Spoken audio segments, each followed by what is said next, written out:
Laurent Vibert, l'incompréhension, c'est le mot qui revient le plus souvent. À Marseille, dans le sud, dans ces villes où on oblige à fermer à 22 heures, et ça va être Paris également, les bars par exemple, on ne comprend pas.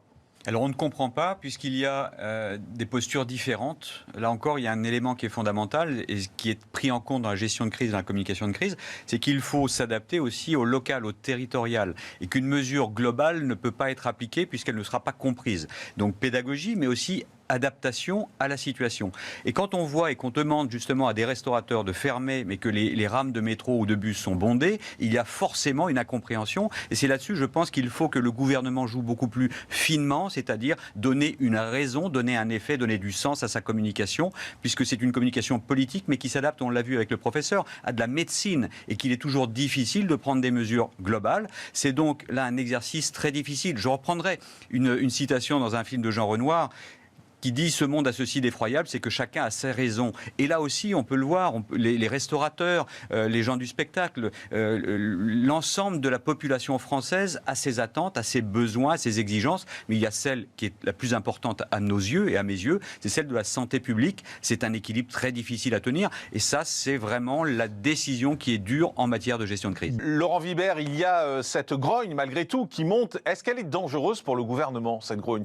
Parce que moins les gens comprennent, plus ils ont envie de manifester, plus ils ont envie de descendre dans la rue. Alors, je ne dirais pas qu'elle est dangereuse pour le gouvernement, puisqu'on est, je le rappelle, sur quelque chose qui touche la santé publique. Donc, l'objectif de l'action politique est légitime. C'est ces zones d'incohérence, d'incompréhension. Mais pas compréhensible, c'est ça le problème. Pas toujours compréhensible, mais il est vrai qu'il faut mettre en place ces dispositifs-là progressivement, et on voit qu'il y a de la concertation aussi locale qui est très importante. On l'a vu sur les territoires, notamment la maire de Cassis qui a réussi à adapter la fermeture plutôt le dimanche que le samedi.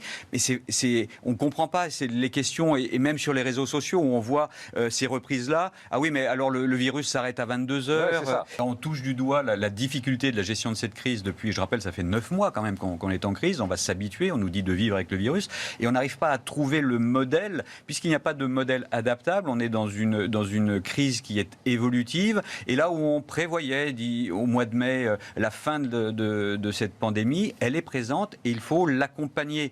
Et c'est pour ça que je le rappelle que, bien sûr, le conseil scientifique, l'avis médical est très important, mais en même temps, il faut des gens sur le terrain, en local et en territorial, qui adapte au mieux la situation, la gestion de crise à cette pandémie. Laurent Vibert, ça vous inspire quoi ces deux extraits, à la fois Bigard et à la fois François Cluzet? C'est aussi un état d'esprit en France aujourd'hui, ce face-à-face entre d'un côté les gens qui disent « je suis le peuple et on nous prend pour des cons » et puis François Cluzet qui dit « mais arrêtez quoi, revenez sur Terre ».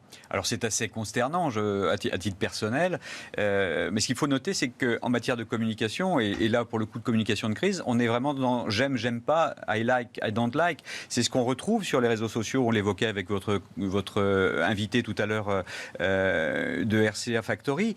On a besoin aussi de ces références, mais ce sont des e-influenceurs, quelque part. Ce sont des influenceurs de la communauté. C'est un rôle, et c'est pour ça qu'ils ont un rôle, et c'est assez dangereux de manipuler les gens. Et je rejoins plutôt l'avis de Cluzet que de M. Bigard.